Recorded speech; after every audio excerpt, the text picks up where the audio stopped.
Good evening, Yasmin. I've sent you a speaker invite.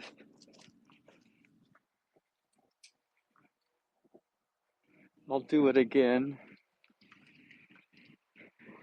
It pops up kind of quickly. You can also request to be a speaker, and it will work its magic at the same time.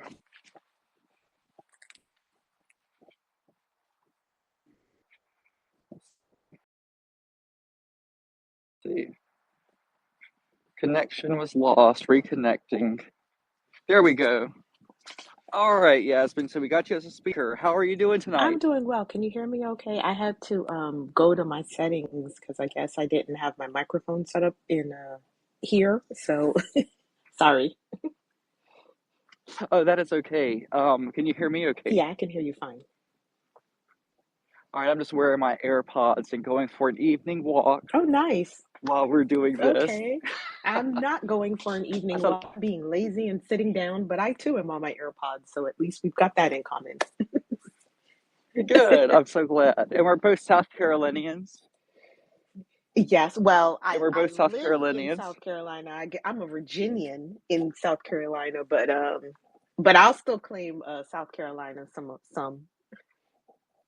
Okay, yeah, yeah. Well, maybe Southerner. Now, I saw that your parents are from Ghana. Were you born here or born in Ghana? I was born here, but I lived in Ghana for a couple of years while my parents finished college, and then I've been back to visit and things like that. So, yeah. All right, okay, that's cool. So you're American. That's hmm interesting. hmm I have a friend named Donald Quist who is a writer. He's published 3 books with Ost Press, and I think he's self-published one. He's now a professor, and his dad is Ghanaian, hmm and his mother is African American. And he has spent some time in Ghana, and he told me about the mosquito nets he had to sleep under. Yeah. And one time, the army even stopped them on a trip, and they all had to get out, and I guess it was kind of scary. Oh. Did you ever have an experience like that in Ghana? No, I know that, the bugs are big there, in most tropical places. I mean, shoot, even here in South Carolina, we've got, some doozies of some kind of bugs that I didn't even know existed until I, came here. But so the mosquitoes are definitely a thing, but I've never had any issues with like the military or the law enforcement there or anything like that. So, but I had a good time when I was there. So hopefully that didn't traumatize him too much, or it was just a misunderstanding. So I don't know. Well, they went on with the situation and nobody was hurt and it was fine. And I thought it was a good story. And hopefully, I'm telling the whole thing the right way. It's been a long time since, and I just heard a snippet when he told me, but it stuck out to me. Or maybe he even wrote about it. But he's pretty cool. So I have just a little bit of knowledge about Ghana. Yeah. I know about the mosquito nets that you hmm have to sleep under those, hmm but now in America we're having some malaria outbreaks. I think in Florida. Well, yeah. Like I mean, all sorts of different like things are coming about, right? From different insects that have, I guess, migrated over here or whatever it is. So, yeah, it's not just I guess a tropical climate kind of uh, illness anymore. So we've got to watch out everywhere. I mean, we've got lantern flies up. I'm not. Are they called lantern flies? Do you know what I'm talking about? Have you seen that on the news? Like up in New York and those northern states, they have these invasive species, and they're like, when I was in New York last, it was all over the news, and they were like, you got to, kill these lantern flies or something like that. You got to stomp them out because they're invasive and they like kill up all of the foliage and everything like that. It was kind of freaky. I don't know I where they did not. came from. I didn't know about that.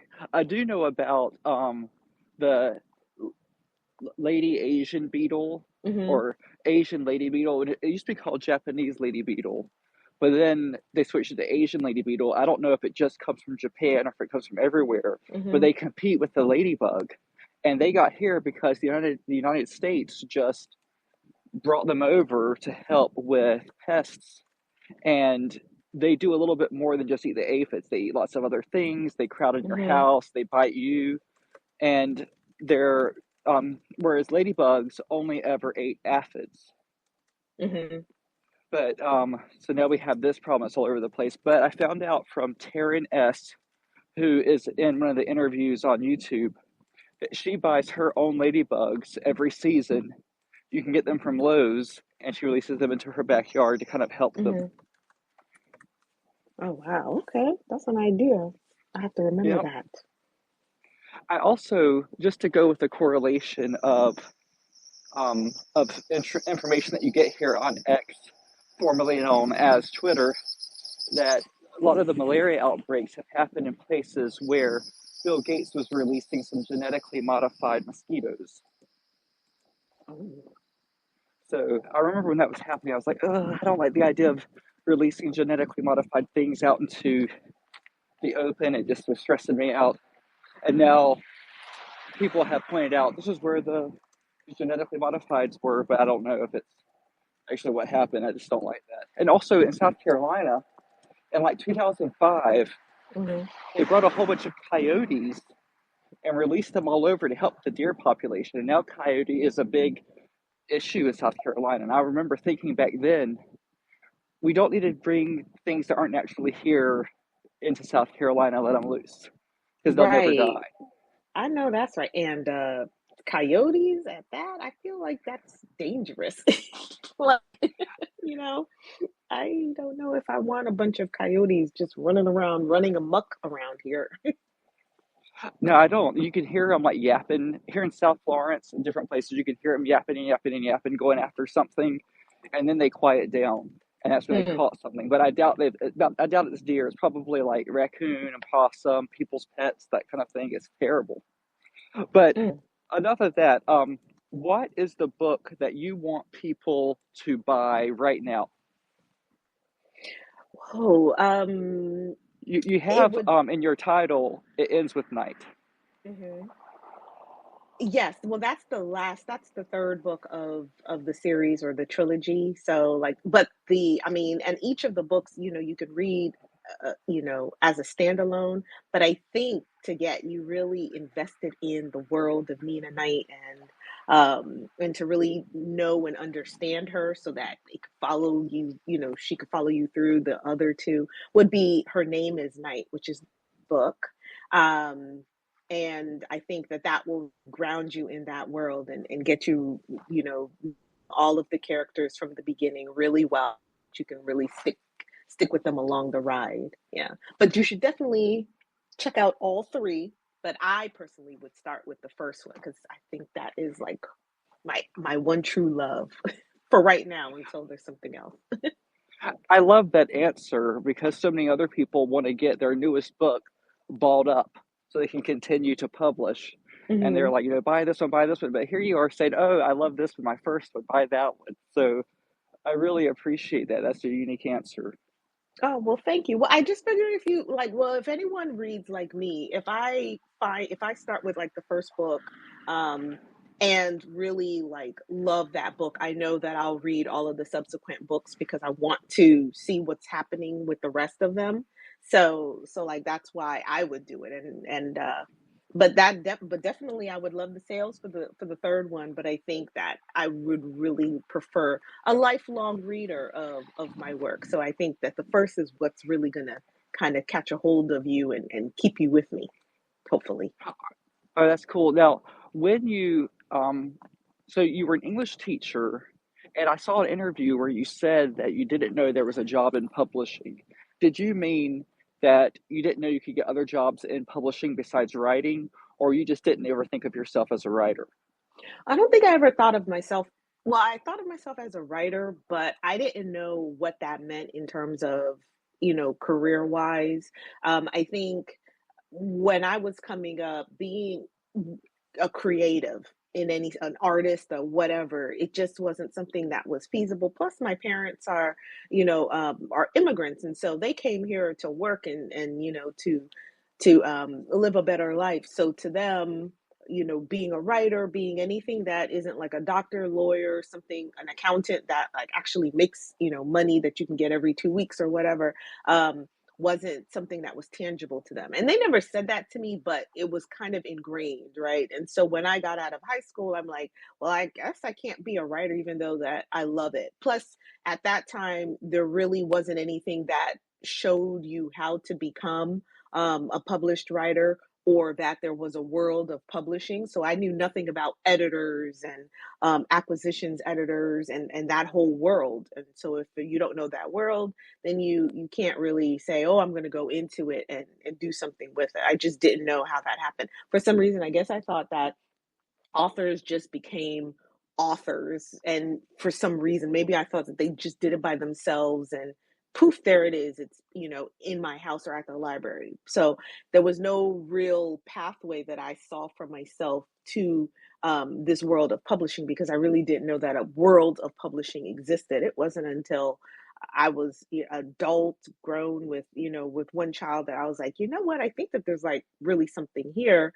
Let me try it. And so that's when I, started.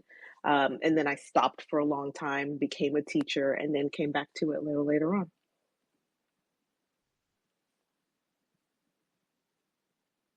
Uh-oh. Robert, where'd you go? You're Oh, I was on muted. mute. Was it the same novel that you came back to? No, my very first one was a contemporary fiction about four friends, and it's shelved right now, but I would love to come back to it. Her Name is Night was really my second adult novel that I finished and completed. And then you won an award for it. I won the Eleanor Taylor Bland Award for Emerging Writers of Color. And that was before I got my deal or was published or anything like that. That was through Sisters in Crime, which is a wonderful organization that you and I are both a part of, and we have our chapter and things like that. But it's a writing organization, so they had um, that award, and I tried out for it, and thankfully got it. Did you get an agent after that, or did everything just start falling into place? Everything, well, so I started querying at the beginning of 2020. That was the date that I gave myself after I finished the book. I said I'm going to start querying and see how see what shakes out. So everything, it took several months and many rejections. Then I applied for the grant award, or I submitted my work for that. And then I got my agent right before I found out that I won. So everything kind of didn't happen, and then it all happened all at once, bam, bam, bam, back to back. So the agent came right before I won the award. How long were you a teacher after you got this stuff, while you were still writing? Because you quit teaching altogether. So how long did you keep the day job? So I kept the day job just up until a couple of years ago. I was a teacher for almost 10 years, and then I was still working in the educational field, that at the state level for another, I don't know, I think about 4 or 5 years before I finally left a couple of years ago, to write full time for a while, because it was hard to juggle both at the same time. When once I'm talking about, like, once I was published or about to be published, and then I had a couple of books that I was contracted for, and so I needed to be able to fully concentrate on them. And uh, in education, as we all know, especially once COVID hit, and everything was virtual, it's very time consuming. It's a lot, and so it was hard to manage doing that, plus to be able to write and get all these books out contractually. So I was in a position where I could, like, just take a little sabbatical, sort of. That's what I like to call it, because you never know. I might, go back. I love teaching, and so not necessarily in the classroom, but in education in some way. Um, so I just took a little step back so that I can focus on writing. When you were writing the novel, did you just go with it, or did you read a bunch of craft books that taught you how to plot a novel before you wrote it? Oh, that's a good question. I didn't start reading a whole bunch of craft books until after the first one. The first one just came and it just flowed on out of me, and it was like the best time ever. I like to say that it was my most favorite time writing because I had no expectations put on me. Nobody even knew I was writing it except for me. There were no editors, no agents, no anybody. So it was really something that just made me happy, just brought me joy while when I was off work or during my breaks and stuff like that. Um, but after when I had to start thinking about like the second book and have, I had a deadline and I had to come up with an outline because I'm not a big outliner. I didn't outline the first one at all. Um, and I still am not a big outliner, but when you have, books that are contracted, they kind of want to know what is going to happen in this book so they have an idea. So you have to write, a synopsis, you have to write a few sample chapters or an outline or something like that. So I started to look through the craft books to see how other people tackle doing synopsi, I guess, or outlines and how they plot and things like that. But I have a whole lot of craft books, um, and I've tried a whole bunch of things, but I can never really stick to one thing. I'm a bit of a flake when it comes to that. I like everybody's ideas and I want to do everyone's ideas, but they never all seem to kind of fit me. So it's always a little bit different each time. What is your favorite craft book? Um, My favorite craft book is one by Jane Cleland, and I can't remember exactly what it's called right now, but it's like suspense, tension, and pacing, maybe something like that. I have the book in like my other room. And I should go probably get it so that I could tell you what it is specifically. But yeah, like that book I really love. I don't know why, but I just really enjoy how she talks about how to write suspense and how to pace it out and how to amp up tension and she gives a lot of examples and really great ideas of how to tackle it. So yeah, I don't know why I love that book so much, but I do. Well, that's interesting because I guess you do have to worry about keeping the tension when you're running these thrillers. And Yeah, well, yeah. what is the worst part about writing these books? The worst part about writing the books would probably be trying to make that deadline. When people have deadlines put on you, then that puts a little bit more pressure on there. And then also making wanting the book to be that everyone will enjoy. It's not like the first one where I'm just like, oh, I'm writing for me, and nobody will really, look at it or pay attention or whatever, even though I wanted to get published, right? But now I have expectations. I have, people who are looking for this book at a certain time, and so I have to be more strict with myself um, to get it out on time and to make sure that it is doing everything that it's supposed to do and that it delivers for the reader. So it's a little bit more pressure. I can understand that. And I think the only person in our group who has the same experience with the publishing house that you do is Hmm. Sasser. And Mm. she read your book. She read the first one, Hmm. like when we first met you, and she really enjoyed it. I'm just passing that along. Oh, Um, great. Oh, thank you. you're welcome. And but your book was also in Times Square. It was featured in Times Oh, Square. What was that like? oh, that was really surreal. And even when you said it right now, I was like, oh yeah, that happened. I mean, because it doesn't, you don't think that it's gonna happen. But yeah, it was on a billboard. So that's what Maine's Bite was in Times Square. But it was on a billboard and it was cool. And they took a picture, the publisher did, and sent it to me. And I was in the carpool line for my daughter's high school to pick her up. And it was everything I can do to keep from like jumping out of the car and running around in circles and having all the other parents look at me crazy. Uh, but it was a great feeling. So you didn't get to see it in real life. No, because it was a hard, December was a hard time, to get myself there, and I've got like the kids and the whole, so I couldn't just I would have if I could, if I had a little bit more notice, I would have jumped, on a plane and flown over there so I could see it in real life, but no, I didn't get to. I only have pictures. There's a famous TikToker named Grandma Droniak, and Mhm. she's also on Reels, and I see her on Reels.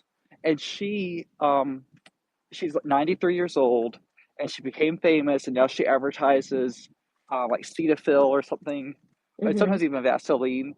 And she got a billboard in Times Square, and Oh she went up and wow. took a picture in front of it. But she lives in Connecticut, so it wasn't, just a day trip. It was a little But easier. Yeah. yeah, so I thought it was kind of interesting. She was tickled by that. I'm not sure if she was as tickled as you are, because things are not as exciting when you're that age, and I think she could like take it or leave it. Uh-huh. That's funny. Someone even asked her why she's so mean to all of her fans, and then she said, "I'm not mean to my fans," and made a whole video of her talking to her fan that Mhm. aerates her room. I was like, "Oh, you're such a good fan." So just Funny. yeah, I mean, I enjoy her. Actually, I went up to her house when I Mhm. went to the conference for Gloria Naylor. I found out that I was like 20 minutes away. Mm. And so I popped over and I was like, I wonder if she even lives here because there was a weird lock on the front door. And I went around to the back and I recognized her porch from the videos. And then I knocked on the door and she came to Mhm. it and she was like, I thought that was my daughter in law. My son told me never to open the door. And Oh. then she's like, What are you doing here? I said, Gloria Naylor left all of her archives in Sacred Heart University. And she said, I didn't know that. And then, which I just thought, I was like, Does she even know who Gloria Naylor is? And I said, Right. I'm from South Carolina. Oh, cool. What are you doing here? I'm a writer. Oh, that's cool. And then I stole a rose out of one of the centerpieces at the conference. I almost Mhm. took the whole centerpiece, but then I felt nervous about it. So I only took a rose and I gave it to her. She did open the door to take the rose. Mhm. And this is before I found out she didn't like her fans, but I think it might just be like an act because in other videos she talks about how she's so happy that she has like 20 million fans on TikTok. So Wow. yeah, I mean it was interesting. It just has a regular, just still lives there regular. She had a one of those fall necklaces, help I've fallen and I can't get up. Mhm. I'm talking about. She had one of those on, One of the those life like alert. life alerts. Yeah. Yeah, so it was really interesting. Have you had any fans track you down in South Carolina yet?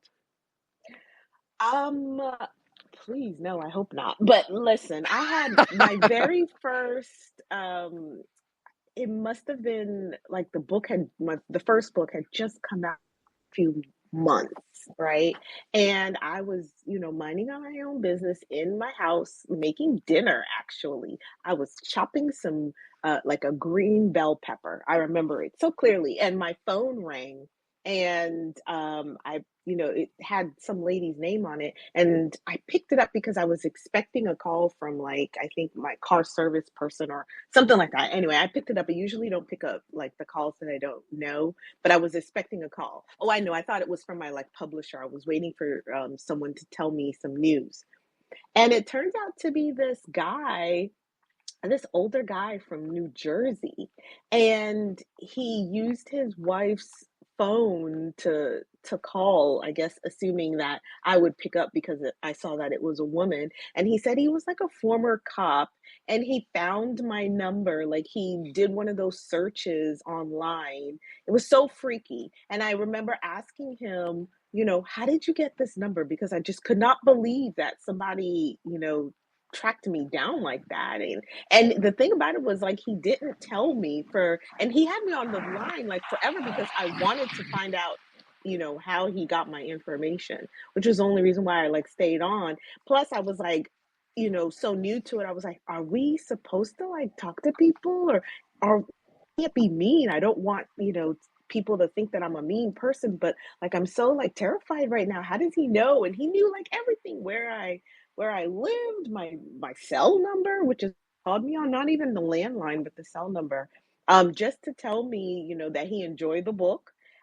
and that, the typical, I guess, oh, I don't usually read books by women, but like I tried yours, and I'm basically so surprised that it was like so good and held my interest, but it was really good and blah blah blah, all this other stuff. And then like the last like few minutes, then he was like, and now I'll tell you how I found your number. And then he told me like the website and everything, which I called immediately, but it was like just so freaky, and I felt like I was held hostage because I needed to know. And I could have hung up, but I really wanted to know how he found my information. And so like that is the closest thing to being tracked that I was, and that's the closest thing I ever want. I don't want that ever again. So please don't, people. Email me, but do not call or come to my house like Robert did to that poor lady in Connecticut.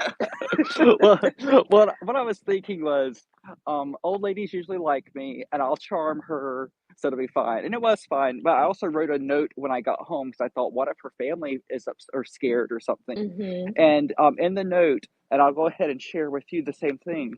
Um, you can get one of those a subscription to like hide your identity, and Mhm. they'll get your information off of all of those websites. Our local governments sell all of our information, and they Mm. sell them to corporations, and the corporations then, you know, do back deals in order for you to buy their subscription to take your identity off of the internet. And I'm friends with some other influencers, and they spend the money to get their addresses and phone numbers taken off of the internet. That might be something you want to look into. Like the Absolutely. Mhm. it's the same ones that you use when your identity has been hacked. I Mhm. don't know the names of them, like Identilock probably, um, but they'll get them off of there. And I think it's like there's a few of them that you can go to. So just if you're worried about it, but it's because I know that South Carolina sells information. Um, so like whatever you write on your DMV form, Mhm. that's then gonna get sold. And I guess all states do it, and all governments do it. But How rude. but that's how they do it. So it's nothing too secret. It's just that it's all of value. So that's something you can probably Well, invest in. well, yes, then I'll have to figure that out and find out who to call, because I know that there are like so many websites that have like that information. Even when I went to this one, like it had information um on like my ex and stuff like that. So real past stuff. Like, and so I was like, geez, this thing, I don't even understand it. But Yeah, it was people it that you was live freaky. with, your neighbors. Yes. And I'm just like, that's wild. Like, and now that I'm like sitting here and talking to you, I'm like, why didn't I make that into a book? I might. So who knows? Like, Well, because that was my freaky experience. Yeah. Scott Adams, who's a big person on X, says that we've already given up privacy in the United States of America. It's just that people Mm. don't realize it yet. We have the idea of privacy because we still want it, but look at the Alex Murdaugh trial. They could tell Yeah. how quickly he was walking when he got out of the car. I They know. could, That was so fascinating. yes. So we have absolutely no privacy, and we gave it all up willingly because we wanted smartphones. Right. No, that's true. That's And then true. we wanted social media, so we did all of that. And how about all of those data mining things, like show us a picture 10 years ago, and show us what you look like now? Yeah, that's just so the corporations know how to do AI and Mm. get facial recognition, or the password catches. It's Ah, yeah. let us get to know more about you, and then you like your grammar school teacher's name, your first car, that kind of stuff. That's we all do that willingly. Mhm. Mhm. Yeah, that's Thank true. I God didn't I've think about never that. answered those honestly. I've always been like, what's your favorite smell? And I'll write chlorine. Oh my gosh, So, but then you're gonna have to like write that down somewhere, because how were you gonna remember what answers you gave? Like when it well, tests you and say. for the real password stuff, it's completely different. But when those data mining things come out on the internet, like let's get to know you, I never put the real stuff for that. And Oh, okay. it's like what's your favorite funny movie? And I'd say like Titanic, or or Schindler's List or something. And it's just to make my audience laugh. But now that I know what it's about, I don't even mess with them. But before, I never did real answers like ocean or lake.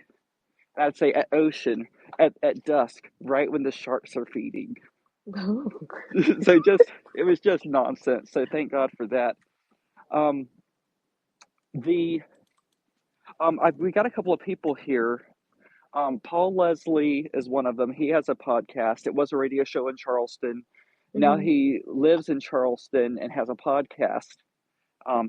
I think he's coming up on 1,000 or 10,000 interviews or something. And we Oh, also that's a have lot. A Tracy. lot of talk. Yeah, a lot. And we also have Tracy. I don't know her. I'll send her an invite to speak to see if maybe she I has a know question Tracy. for you. Tracy is one of my good friends, and she's a fantastic author. She's also another thriller author who I look up to, and she's just fierce, and she has all these wonderful books out. One of them called Hide, and I think there's another one that just came out. So Tracy should definitely jump on and tell us hello I've sent and her latest book that's coming out. That's out. I've sent them both invites to speak. They might just want to listen. They might be Okay. Oh, cooking or something like fine. that. I'll do it Oh, one more fine, time. Paul and Tracy. Paul lives in Charleston. I love Charleston. I would like to live in Charleston. There are more James Beard winners in Charleston than anywhere else. Really? I'm exaggerating that. There's just a ton of them that live in Charleston. I should say it that way. Hmm. Well, I mean, There's because a it's just ton. such a great place, and it's like I feel like you would be really inspired to to write there because it's just so pretty and it's got a whole lot of history, a whole lot of bad history, and then it's got good history too, and it's just very picturesque. I don't know Hmm. if Paul lives in one of those like fancy, colorful townhomes like downtown and stuff. Like that's where I want to be. Oh, I know. I love walking down Rainbow Row, and I've walked all through those streets. It's great. Um, one of my favorite places is Belmont, and they serve spirit forward, expensive cocktails. Hmm. And you should go there sometime. Do you drink alcohol? A little Yes, bit, yeah. well, I definitely recommend Belmont on King. Oh, we have Paul. Paul accepted the speaker invite, and so I'll let him chime in here and say what he's got to say. Hey, hey everybody. Hi. Hi. Hey, Paul. I've been enjoying listening. I just want to clarify, no, I don't live in a fancy house. Oh, Sorry to burst the bubble, but I really enjoyed it when is you all burst. were talking about the creepy world of finding out people's addresses. That was endlessly entertaining. There was it? Now I'm gonna find polls because now I want to see this house that has now because I really had a vision and you've really hurt my feelings tonight telling me that that's not it. But I feel like you're not being honest. I feel like it's beautiful and it's on this rainbow row that Robert was just talking about, and there's a whole lot of good inspiration that could be happening. That's very possible. I too love the Rainbow Row. That's for sure. Mm, Well, Paul, this is actually the first time that this gets to happen live. Yeah. Yasmin, we're coming up on the end of the interview. mm-hmm, And when you get to the end of the interview, this is when I take Paul Leslie's recommendation and mm-hmm. he lets the guest take over the show, knowing that what she's about to say is going to last until the digital age ends. And it's probably not going to end anytime soon because we're selling all that information, all that data, and everybody's Oh, phone numbers and addresses. So what you say now could last for a millennia oh. or a millennium, or maybe 2 millennia and 1 millennium. And so, whatever's on your heart or mind, Yasmin, I'm going to let you take over the show and have it for as long as you want to say whatever you want to say. No pressure. That's a lot of pressure. Wait, did you warn me about this? Because I'm like, I mean, I don't know what I think No, I said everything. I'm so scared. Stop it. don't be scared. Just whatever's on your mind or heart. I'm going to go silent and just let you say what you got to say, and then I'll pipe back on. It's literally going to be like a minute. What do I want to say? I want to say, well, thank you, Paul and Tracy, for coming on here, and for all of you who want to be writers, you already are a writer. So keep on writing, and find success in every little happy thing that happens in your writing career. Don't measure yourself to others because everyone's journey is different. And be careful of Robert because he puts you on the spot without letting you know. The end. Thank you so much, Yasmin. You're welcome. Thank you, Robert. Thanks, Paul. All right, I'm gonna go ahead into space, and when I download this to put on YouTube, none of this after chatting will be there. But it's fun. I'll see it. Are you coming to the meeting Sunday, Yasmin? Is it the one at the at All Good Books? Yes. Yes, because I think she said that there are going to be cookies there, and I love a cookie. Well, excellent. And you also have to have a story, so you got to be prepared to tell a story. Oh, I don't know. Maybe I'll tell this story about the freaky New Jersey guy who called me. That if you're talking about like a written story, that I don't have. So I just You want to know listen. what? We should coordinate, and I'll tell about how I went and tracked down Grandma Droniak, and then you can then follow up with this how this guy tracked you down, and it'll be funny. Yes, yes, that'll be funny. Yes, you scared an old lady, and an old man scared me. Yep. Sounds good. And you can come too, Paul. It's in Columbia. All good books. Yes. All right. Well, have a good night, Yasmin. All right. Thank you. You have a good night too. Thank you. Thank you, Paul, You're and thank you, welcome. Robert. Okay. All right. My Bye, pleasure. y'all. Bye. Bye.